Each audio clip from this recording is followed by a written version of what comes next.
and some of us were fasting on certain days. There were days that, no one was telling you to fast. You know that these are days that I dedicate my time to fasting and seeking God's face and drawing strength from the Holy Ghost. Because without that, you may not survive. You may not survive the wave. What matters is not what is moving around.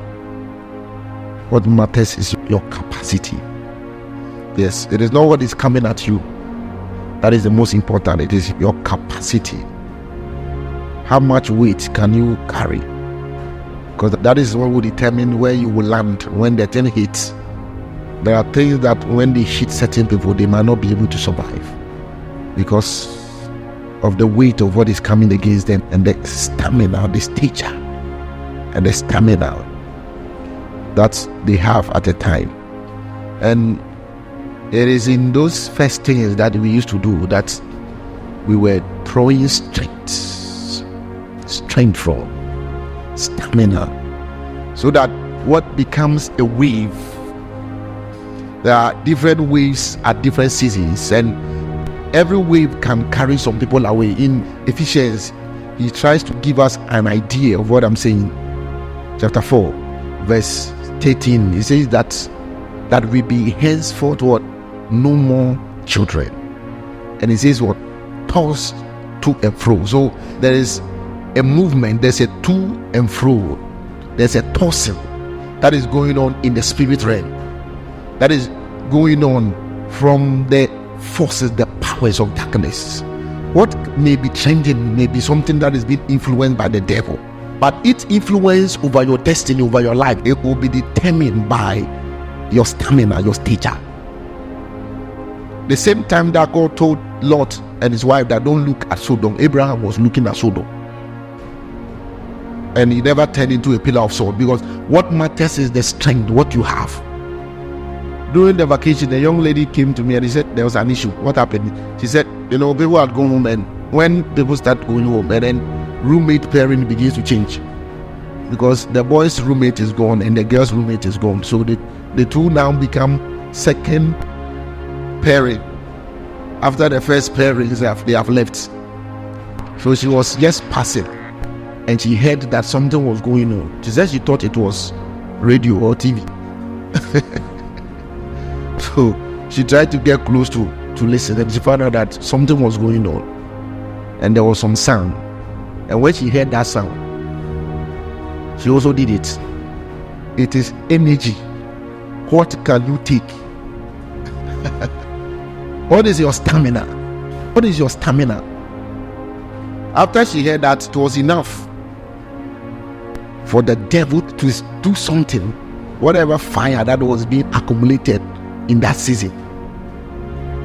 And the devil was strategic, it was intentional. I see, if you survive, it will be dependent on the strength that you carry within you. And strength is dependent on personal consecrations. And those are the first things that Revelation is trying to let us understand, that return back to do the first things.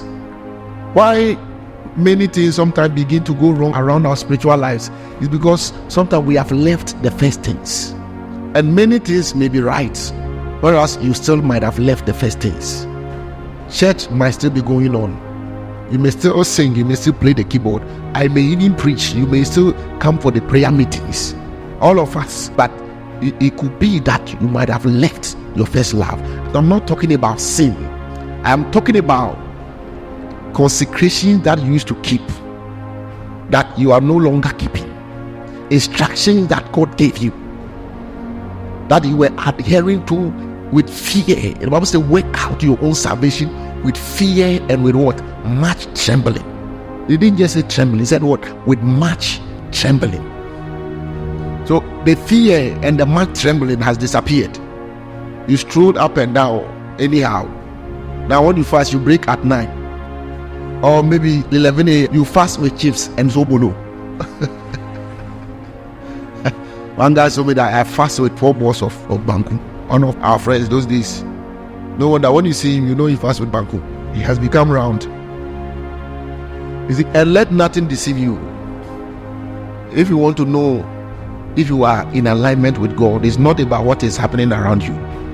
Many things can happen by spirit. Spirit, say spirit.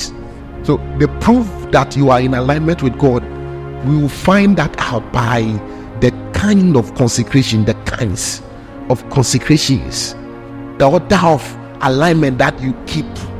When we look at it, we will now know that this one is of the Holy Ghost. You are retaining. Tell somebody you are retaining. You used to stand on that field at 12 a.m. Where have you been? Where are you now? 12 a.m. you are there crying your voice out. It seems as though even Christianity itself is changing. Those days people are everywhere praying. Maybe I believe probably because we are in a technological age. So now there's more online.